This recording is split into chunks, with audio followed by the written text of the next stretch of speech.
Hi, and welcome to SpondyCast, where we bring together the best medical minds, thought leaders, scientists, patients, and caregivers to inform and inspire the spondylitis community. I'm your host, Jill Miller, living my best spa life, knowing that how we meet today has the power to change everything going forward. Please note that the information provided in this podcast should not be considered medical advice. We do encourage all listeners to consult their healthcare professionals for medical concerns. Thank you for listening, and we hope you find our discussion today enlightening. Hi, and welcome to SpondyCast. Today, our guest is Michael W. Leach. He is a dad, husband, author, motivational speaker, and coach. As a coach, he specializes in mindset and mental endurance coaching for sports performance. He's also a storyteller, level 2 USA cycling coach, water lover, wilderness advocate, an amateur age group endurance athlete, and Spondy warrior.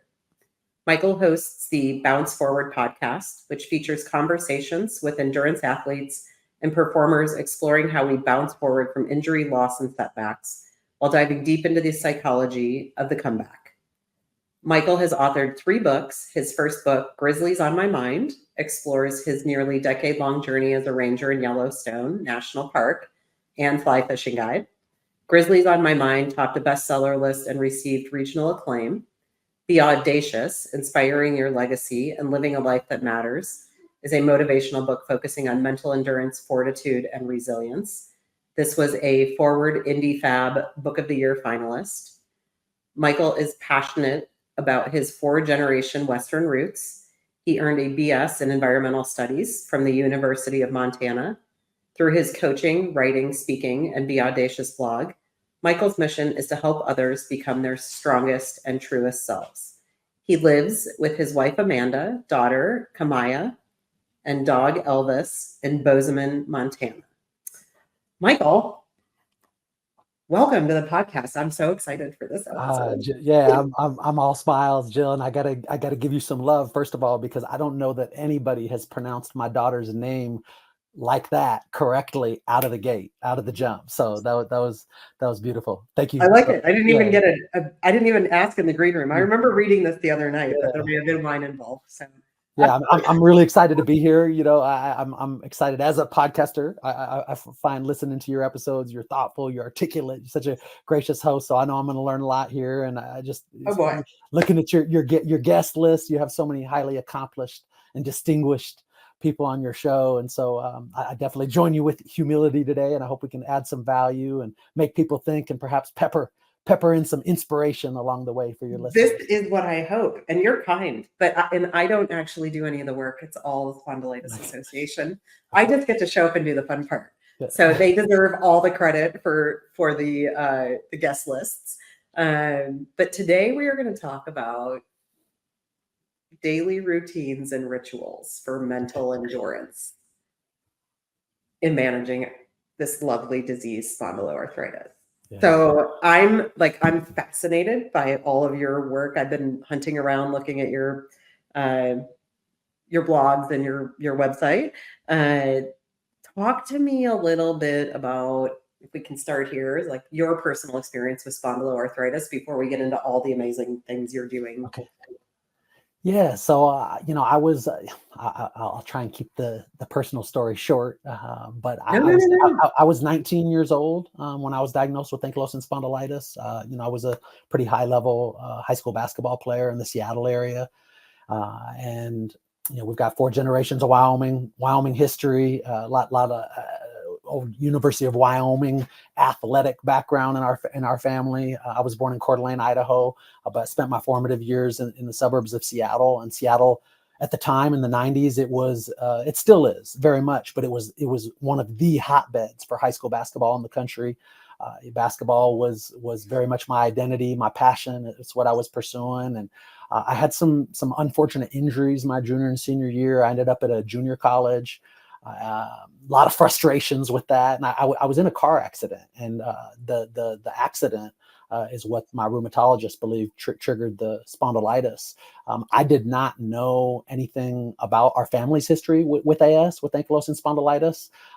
We'd spent a year, I was redshirting, like trying to get me back on the court. And, I would have moments that were pretty prolific, where I looked pretty good, but the pounding, the wear and tear really became hard on me. And so it would be, a couple weeks on, a couple weeks off. And finally, a physical therapist, I can't remember if it was the Seattle Seahawks therapist or the Seattle Supersonics, maybe the Mariners. I mean, we were seeing everybody at the time. He looked at my spine and said it looked like it had a piece of like crowbar in it. And he asked me if I had been tested for ankylosing spondylitis. And I remember going home and, sharing that with my mom, and my mom I could see something in her eyes. They had never shared that with me. And apparently my dad has AS, my uncle has AS, my grandmother has AS, and my dad had some real challenges with it in his late teens, early 20s as well, as did my uncle. And so that was the beginning. And at the time, the diagnosis, it was scary. And I remember my first trip to the rheumatologist, Dr. Brown, brilliant rheumatologist in Seattle. And I remember sitting in the waiting room, and here I was, this athlete, felt like I had this rug ripped out from underneath me with this diagnosis. And I just remember, and bless her heart, she clearly had a terrible case of spondylitis, and she was kind of bent over and really, really struggling. And I remember her looking at me and asking me what I was in the office for. And I said, well, I was just diagnosed with ankylosing spondylitis. And she looked at me and said, this is what you have to look forward to. And I remember I went into the bathroom and just, I just sobbed. And it was, I came home from that first appointment, and it kind of brought me to my knees. And so it was quite a process. Actually experienced quite a bit of depression after the diagnosis. That's when I started seeking support from counseling. And so, yeah, it's been quite the journey. I had a great run in my 20s after that. However, I became a ranger in Yellowstone National Park, and was able to adapt and pivot, and really it was, I had a great adventurous run, backcountry skiing, climbing, rock climbing, ice climbing, backpacking, a lot of biking, worked as a fly fishing guide for years. And so, my journey with spondylitis has very much ebbed and flowed. It's like to think of it like waves, and riding waves, and being out on the river in the different seasons, if you will. Yeah, it's that's amazing. The story is, because you're like, you have such energy. So we're going to get into this. Okay. So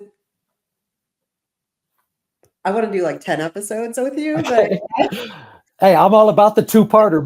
The bounce forward, we've had so many 2-3 hour conversations that we end up doing part 1 and part 2, and often bring them. We've had people back 3-4 times, so I'm always happy to come. All right. So this idea of mental endurance, incorporating into the daily routines. Talk to me about that.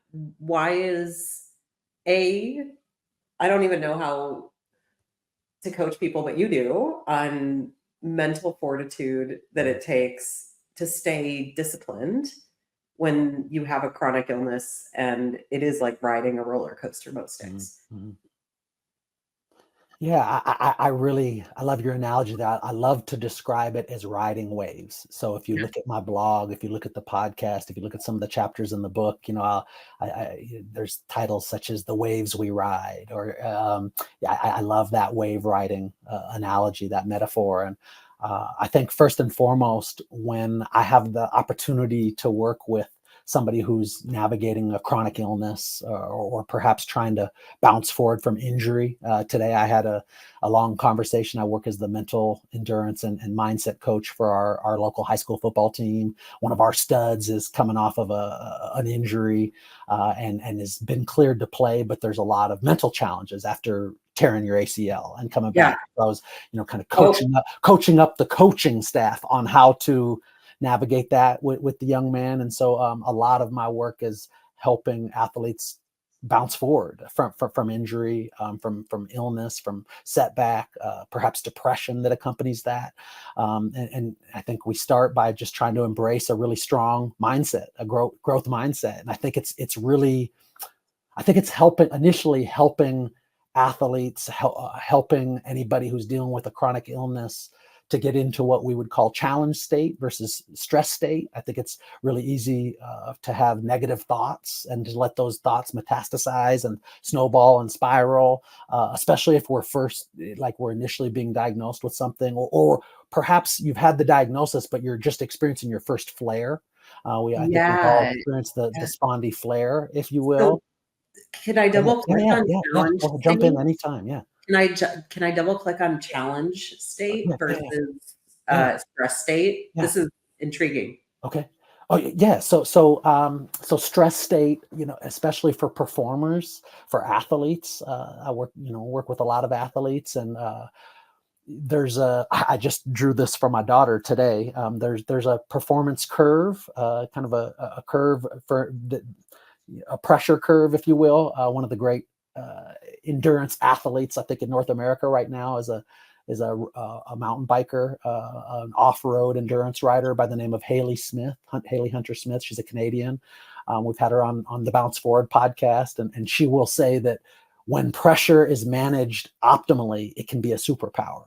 And so there's this curve that we use, that, for instance, this episode. Okay, so getting to sit down with you here today, if I come in, this really matters to me, and so I've prepared over the last couple days. I certainly have prepared today. I always say the great antidote to pressure is preparation, is being prepared. And so we're trying to help athletes be prepared. And I think the more prepared they are, the more they can get into that challenge state versus the stress state. And so every athlete has a different level of pressure that they can navigate. But what we find is the external pressures that athletes or performers experience often aren't very beneficial. Those internal pressures, though, as Haley would say, can be a superpower, but it's going to be a different level of pressure for each athlete, if you will. And so typically, if we're in stress state, and stress state would be more of that place of fear and anxiety and trepidation, like we tend to not perform our best. When we can get into challenge state, and I would argue that people living with ankylosing spondylitis or other chronic illnesses are often can either be in stress state or challenge state every day. And I think I think one of the real most frustrating things about, let's say, our ankylosing spondylitis diagnosis is we don't have any choice there. This is something that's been thrusted upon us. But I think when we can recognize that we do have choices about how we go about our day, and when we choose to be in challenge state versus stress state, it's a real, I could today, I've got a lot going on today, and I could really sit and be stressed and overwhelmed and feel like, oh man, I've got to get on this Spondy podcast with Jill Miller. Oh, this is a lot to pile on. Or I can look at it as, okay, there's a lot going on today, and this is going to be challenging to weave this in, but this really matters to me. And this is an opportunity to do something that really speaks to my life's mission of inspiring people. And this is a great opportunity I have. And it may be challenging because she's going to come at me with some hard questions. And I feel like I've got the competence and the capability to show up and hopefully add value today. And so, yeah, it's a different way to look at things, big performance, stress versus challenge. We tend to perform better when we're looking at something as a challenge versus something to avoid, if you will. Yeah, I like this. And is routine one of the things that keeps us in making challenge state a little easier? Absolutely. Absolutely. I believe that routines can anchor our thoughts. I believe that routines can anchor our behaviors, and I believe that they can ultimately give meaning to our lives. And so I think as somebody who's working with an athlete or a person dealing with chronic illness, the first step in any kind of sports psychology or sports performance strategy is always awareness. And so, we've got to help them be aware of how they're thinking. And then we try and start to explore their ethos, their mission, their goals. Goals are one thing. I always say there's goals and there's attainable goals, but to me, it's ultimately it's about the mission. So it's helping them define and flesh out what their core values look like, what we would call their non-negotiables. And I think this becomes the arc from which they work through their day-to-day, their mission. And so I really believe that those routines, I often say that if we are what we repeatedly do, it would behoove us to be really thoughtful about our habits and our routines. And so I think, helping people to find routines that work for them and strengthen them. When we're dealing with chronic illness, I think there's often going to be some depression there, and perhaps a layer of cognitive dissonance is very common. And so I think that the work always starts with building a relationship, building a genuine connection, letting them know that you genuinely care as their coach, and then to help them shift the mindset. And I think as far as routines go, that's a potent place to start. It's a potent place to start today, and can really, be impactful. And I love that you touched on the values piece. So that I think is really core. I would certainly, I always give people the advice, if you don't know what your values are, because as I hire people, one of the first questions I ask is, what are your values? And if they don't know, my question back is always, how do you know if you're going to like working here if you don't know if our values align? But even figuring that out for yourself is something that I think a lot of people have to go through. I know I went through some tough stuff and the disease and all that and everything. And there was a point I remember saying to my therapist, I don't even know what my values are. And I sat down and did them, and it was really crazy, right? And I'll be honest, prior to that, I was probably 44 when I did that, but I don't think I'd ever done it, really written them down and gone through it. But this is the beginning of routine, right? The values are the beginning of routine. And I remember looking at the paper and going, how am I going to order these now? And I remember not wanting to, but I put health at the top. Okay. Knowing that I have a chronic disease, right? And I always say I'm 80% on that one, but. Jill, do you mind me asking how many values were on that list when you talk about kind of prioritizing them? Do you remember how many? Yeah, I do. So there were, the original list, I worked through a worksheet and got them down into a few buckets. Okay. I think it was pick 30 and then bucket those 30 into 5 buckets. And so mine landed as health, faith, family, kindness, and curiosity. And I love all those are powerful. I love that last one, the curiosity. I think it has been a transformative superpower for me, that whole exercise. And routine is I need some mental fortitude help right now. I think we all do. And living with this this condition, just hearing you talk about you've been through some stuff. Often, the diagnosis in some ways is the easy part. I think when we start to experience, and everybody fully recognize and acknowledge that everybody's experience with ankylosing spondylitis is different. And any kind of rheumatoid, any kind of RA is it can be different for each person.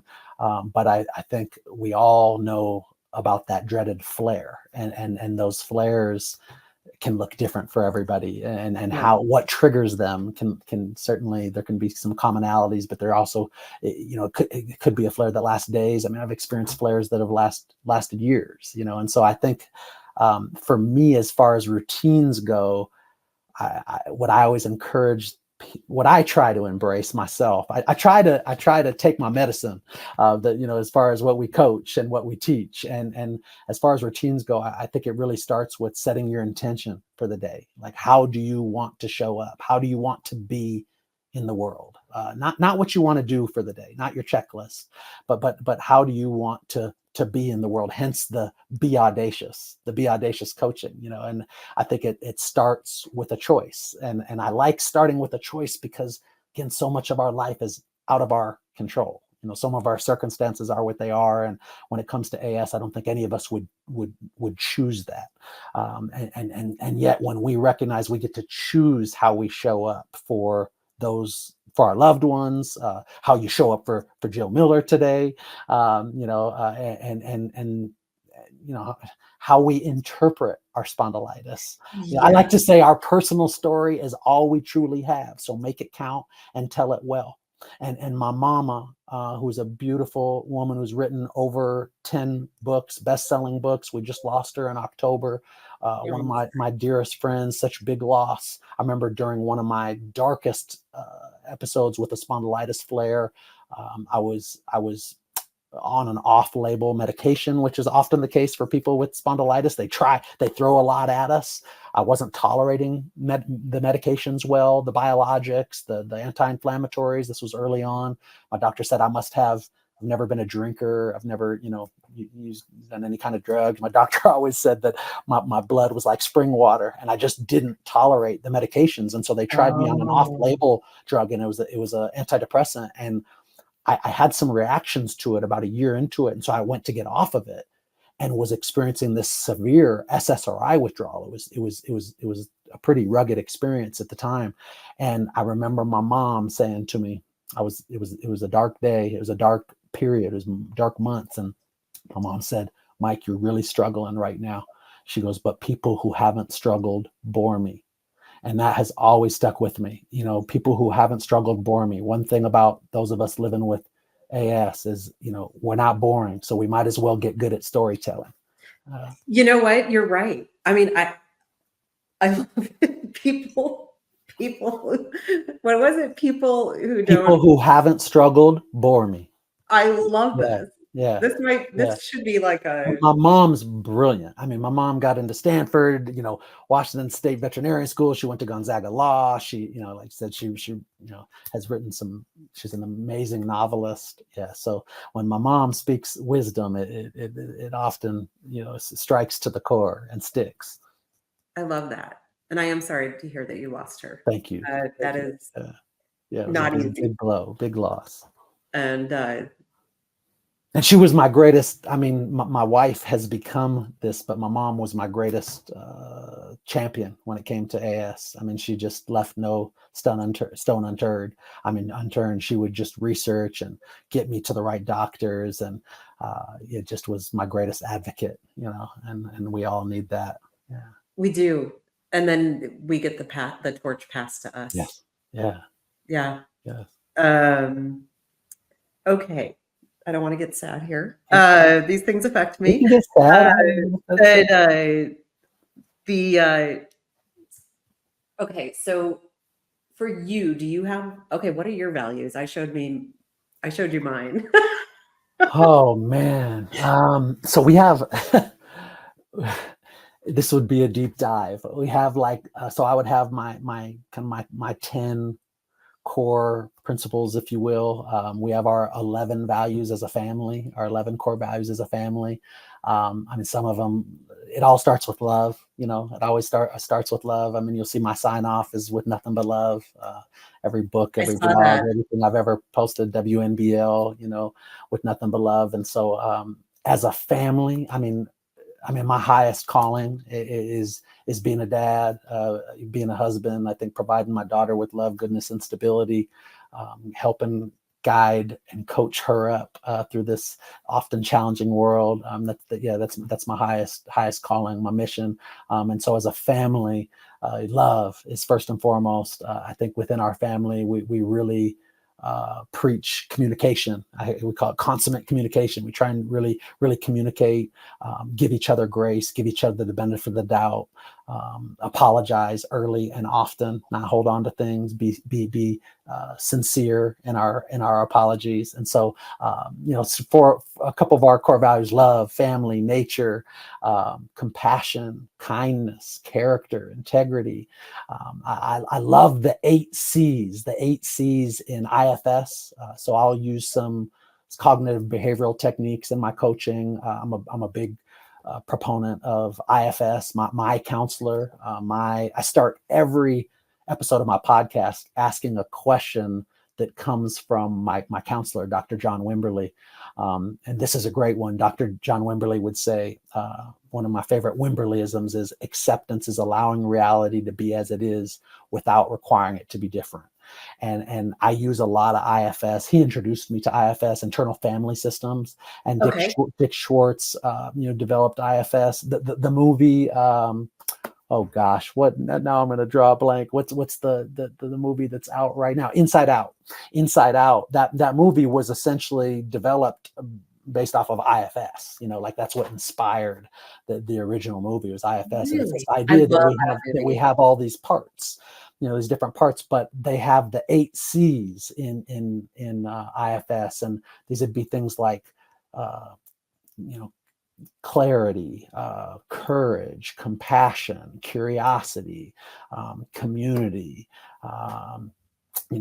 For me, it's things like, so to be audacious is to be bold, courageous, uninhibited, unrestrained, without restriction of prior ideas, highly inventive, lively. And so I think on a personal level, like I would say on a family level, my mission is to provide love, goodness, and stability for my daughter and my wife. I think on a professional level, it's to be an inspirer of people.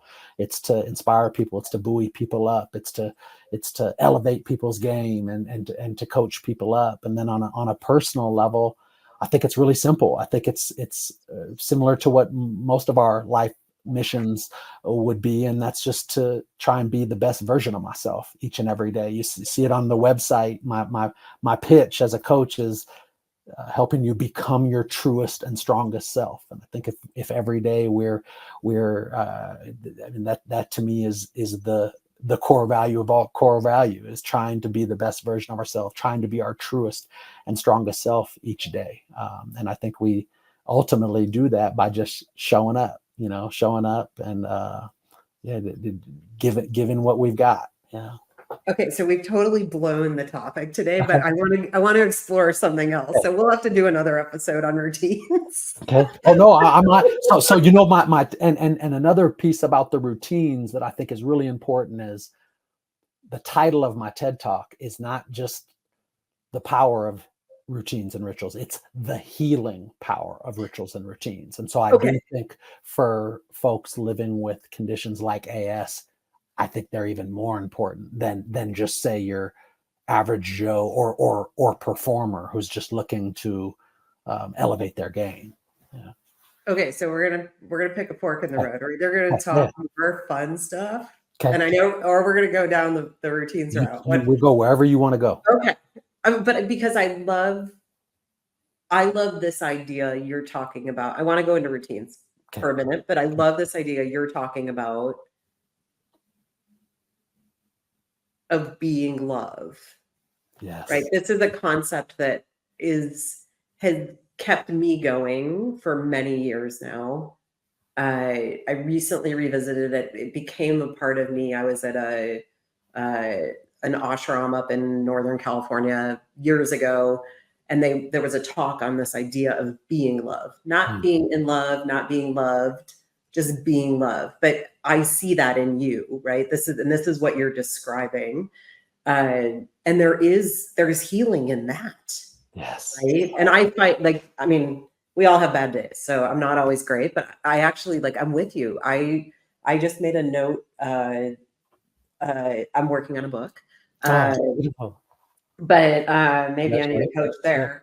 It's a disaster, but I just made a note to the person helping me with it. I was like, how do we bring this concept of being love into the boardroom? Because I think it would heal a lot of things, people, and it allows it's just a different concept I don't come across very often. So I'm like, that's why I got super excited. And I know I just took us totally in the weeds, but would you say like that's at the top of your values list? Yes, so of our 11 core values as a family, the first is love.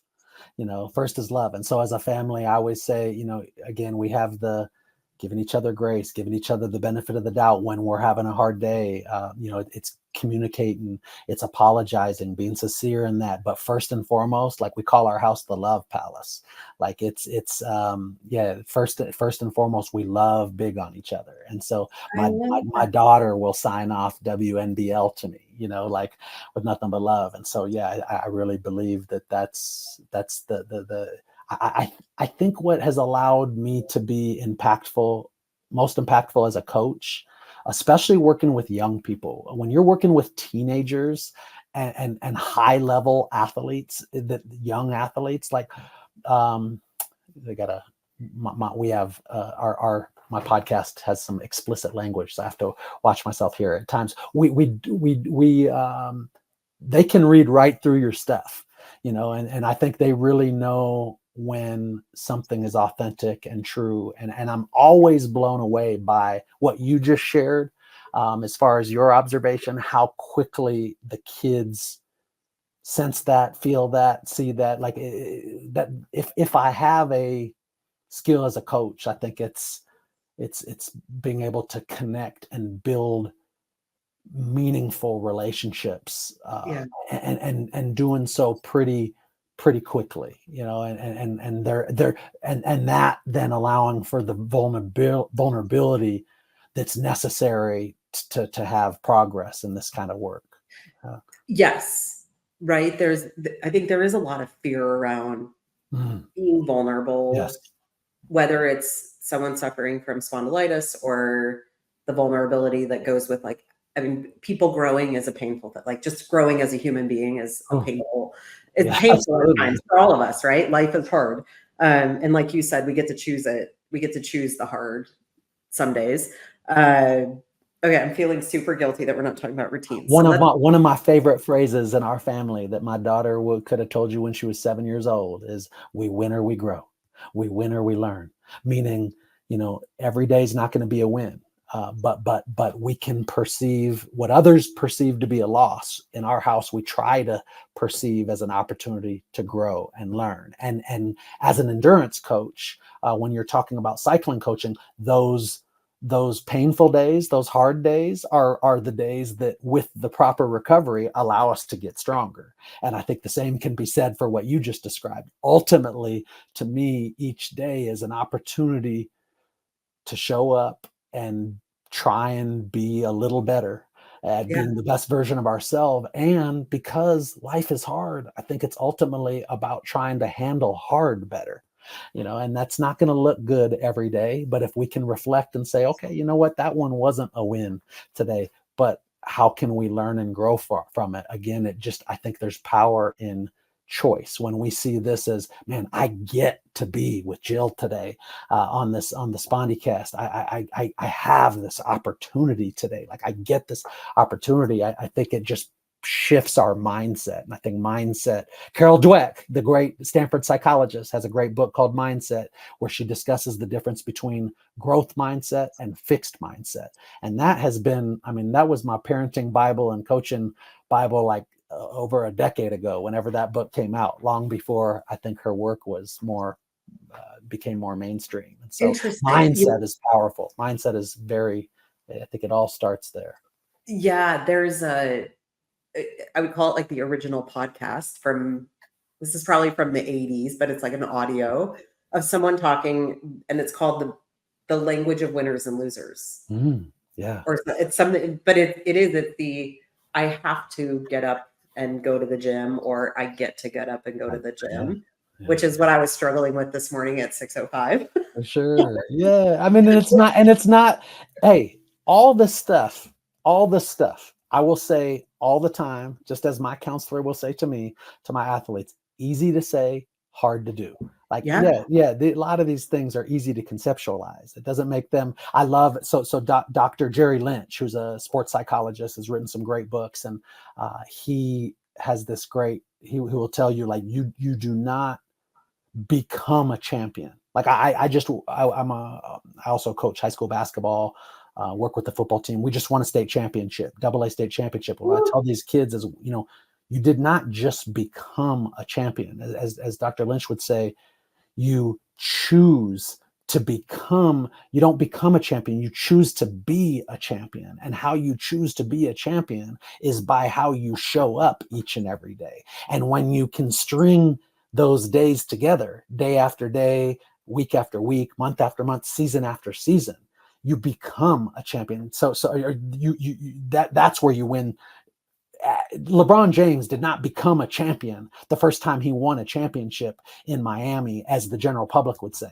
That young man chose to be a champion when he was 16, 17 years old. I mean, by the work he was putting in, by how he showed up.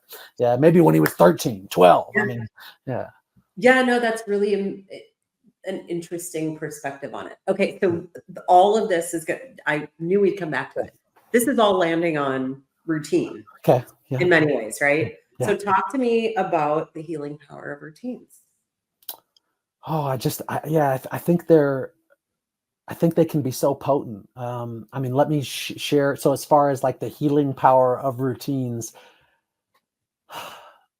so back in 2013, I was diagnosed with, I'd had hip surgery. So I did not win the genetic lottery, Jill. I mean, I have chronic migraine. I had two, what now they would call traumatic brain injuries when I was younger as an athlete. At the time, they just called them severe concussions. Yeah. And I've had chronic migraine my whole life. I've got poorly shaped hips. I've got ankylosing spondylitis. I've fought a lot of tendinopathies over the years. I've got a crazy rare clotting disorder. So in 2013, I talk about this. I share this story in my TED Talk and in the second book. So I'll just do so briefly. But in 2013, I went down to the University of Utah for hip surgery and to fix one of the poorly shaped hips on a labrum tear. About 5 weeks later, I was riding home with a basketball team on a bus trip, and I had this. I was just cleared to start lifting again. So I'd been doing pull-ups and lifting a little heavier, and I had this pain in my rib cage, and this was right before Christmas of 2013. And so they call me the Christmas miracle at the hospital here in Bozeman, because I went into the hospital on Christmas Eve. I had this excruciating pain in my lung. I couldn't breathe. And I was diagnosed with an infarct. A part of my lung was dying. I had bilateral pulmonary embolisms, and I had a massive DVT. And so as a 30, I was probably 32 at the time. They don't think to put you on blood thinners after a surgery, but what they didn't know is I was later sent to the University of Utah, and that doctor says I'm probably one of about 78 people in all of the Pacific Northwest and Northern Rockies with this clotting disorder. And it makes me anywhere from 60 to 100 times more likely to clot. And so I'm on blood thinners. And I remember during that time, we call it my brush with eternity. And it was touch and go. I was in and out of consciousness for a week. And I remember one of the thoughts I had at that time was I had finished Grizzlies on My Mind, but I thought I hadn't written Be Audacious. And I remember in that moment saying to myself, if I get through this, because I had signed a contract, I'd gotten a book deal, and I thought I wrote Be Audacious. I said, if I get through this, I'm going to write that book. And so we got through it. We got through the crux of it. And that spring, my publisher gave me 6 months to write a 90,000 word book. And I would say largely because of the writing routine that I developed. In 6 months, I banged out a 120,000 page book. We had to edit it down. It was too much. And then I followed that up with book number 3 that we're trying to find a home right now, Deep Roots, which was a book that was not under contract. It's a novel. Wrote that over the course of, over 100,000 word book that we've edited down to about 90,000 words. Wrote that over about 15 months. And that was all because of this routine. And for me, that was extremely healing. I would say the most powerful and potent of routines for us is more of a ritual, and that's our Sundays, our Sunday mornings. I mean, ever since we came back from Hawaii, my daughter and I were living in Hawaii, where we went through a divorce there with her mom. And when we came back to Montana, on Sunday mornings, we would listen to traditional Hawaiian music. And so every Sunday morning, I can have the worst migraine going, Jill. And on Sunday morning, I'm going to wake up, I'm going to show up. If I got to have the glasses on, sunglasses on, the lights off, a hat on, we're going to have the traditional Hawaiian music on, and I'm going to make a great batch of gluten-free chocolate chip pancakes. And I'm telling you, there's medicine in that every Sunday. And it's something we can lean on. It's something that anchors us. It grounds us. I think it uplifts us. It buoys us up. And so, I think the routines, the rituals, the habits can be so profoundly powerful and potent in our professional life and our family life and our personal life. Yeah. I mean, I think they are, I mean, for me, they like, I would 100% agree on the healing power piece. Yeah. And it helps, going back to our very first minute on this podcast today, it helps with the challenge. Yes. Right. It helps us put us in this challenge mindset. I know. Okay. So full disclosure, like I have, well, we discussed where I'm at in my age, but earlier in the green room, but like all of a sudden you've got a chronic disease and then you've gained 20 pounds and you hit menopause and all these things. And I used to be like killing it in the gym, but then you get to a point where I'm like, oh man, I'm out of the routine and I don't feel like doing this. Mm-hmm. And for years, really what keeps me going is my ability to move, right? Yes. For I think many of us and many of the people listening. And I've just started up like, okay, I'm going to commit to getting back in the routine where every day for 45 days, I'm going to get up, get out of bed. And every day I'm like, I don't want to do this. And then I'm like, you know what? You don't even have to. All you can do is get yourself like up and get in the car and get to the gym. But it's hard. It's hard to put this into us. And I know that for a lot of us, I would imagine you too, like things change every day. They're not the same. I on and off keep a hefty travel schedule, but for like the routine things that ground, like your Sunday ritual, I have 4 songs I listen to every morning. Yes. Rain, shine, no matter what. And I listen to them because like, this is what I want to be putting in my head all day long. And I get out of the routine and then I'm like, I'm kind of cranky. I yelled at somebody today. I'm like, no, you got to bring back, you're just like all these things you pour in. But yeah, I agree. I mean, I think it's hard to always keep those routines, but how do you coach people when they like want to reset into routine? Yeah, I think, you go ahead. I'm sorry. I was just saying there is some pain in resetting the routine, whether it's personal, professional. And this is, I mean, even in personal life about communication and. Yeah. I think first things first, I would coach somebody up to think big and start small. So I think, you're speaking as you're talking about getting back into your workout routine. I think we misinterpret at times motivation and inspiration. Motivation ebbs and flows. So I've got, when I'm going to be racing the Leadville 100 in August. If all goes well, I've got, I was 28 days out as of Saturday. I just put in 3 big training rides here. I've got two more training rides this week, Thursday and Friday, and then I'll have rest days during Kamaya's state swim meet. And if I can get through that, then I just have 2 more weeks of big training and then a taper, and then I show up to Leadville. And the thing about an event like Leadville is I'm going to be out there 10 plus hours racing 104 miles. If I'm fortunate enough to show up to that start line with the opportunity to race, you're going to be out there for 10 plus hours racing 104 miles. Climbing, over 12,000 feet, and the racing starts at 10,200 feet. And the first thing to go, everybody shows up motivated, but the first thing to go is that motivation. And so, like, you can be motivated to make your kid pancakes every Sunday, but very few people. I don't miss a Sunday. Okay, and in how many years of school? So my daughter's a sophomore right now. We've been tardy to school 1 time. in her 12 years of school, or was it 11 years? Yeah, 11 years of school one time. And it was when my chain broke on a bike. And it's not that I'm striving for perfection. I don't believe in that at all. I think perfection is a fool's errand. We like to say progress over perfection. And I think that a real important teaching point that I just gave my daughter today, she hears all the time, that I would share with anybody who's newly diagnosed with spondylitis is oftentimes setbacks are a part of the progress. So keep that in mind. But being respectful to her teachers, like being respectful, showing up, like for me, it seems like such a little thing not being late, but it's a part of how I'm demonstrating, one, to myself and to my daughter, how I'm showing up. And so showing up for her, I'm saying, hey, like this, I'm showing you respect by getting you there. We're showing your teacher respect by getting you there. And it's not that, the day the chain broke, like it is what it is. We ended our streak, and Yeah. so be it. We did our best to get there on time that day. But I think when it comes to, so for instance, Sundays, if I wake up with a migraine, I'm not motivated to make those pancakes. Like I'm inspired to make those pancakes, because there's a difference between a goal and a mission. Like when you're when you have a goal of writing a book, like most people aren't going to finish that book.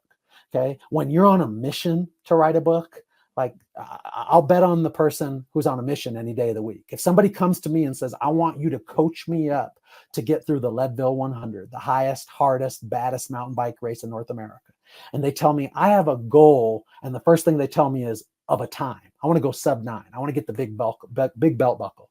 I'm right away going to be worried about them.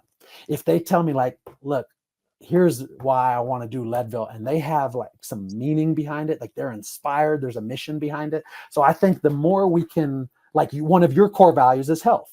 And the more you can align the getting to the gym with your mission, your ethos, your core value of health, I think oftentimes we unblend from those two, and we see this as about weight loss or about looking good or about these kind of external results versus something that's core to our mission.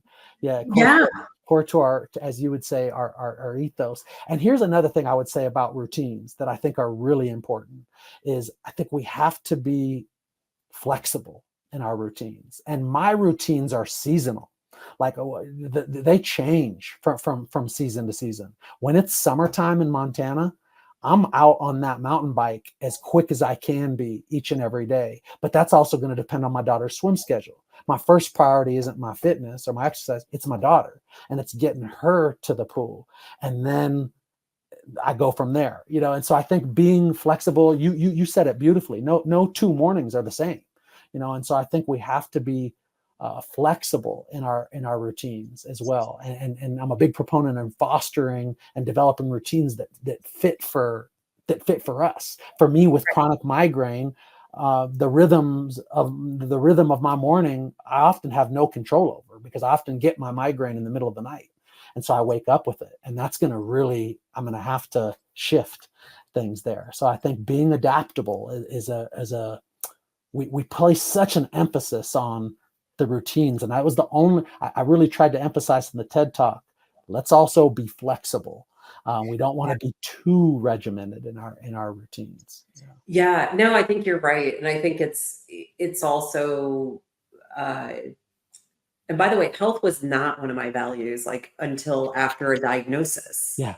Right. That was, it'll inspire that. Yeah. It does. And somebody said to me yesterday, they said, well, what does your life look like in 10 years if you aren't committing to your health again? Yeah. And I was like, it does not look good. Looks way better if I'm actually doing something. But no, this whole routine thing is, you do have to be flexible, right? And it's, we have one that says, like a little sign, and it says, focus on the process, not the prize, too. Yes. Like, I think Yes. process Absolutely. is part of it, but I hear what you're saying. And my key takeaway is like, I get to instead of I have to. Yeah. And I think that's just that in itself, that mental fortitude is where the power is, right? The healing power. Absolutely. Yes, absolutely. The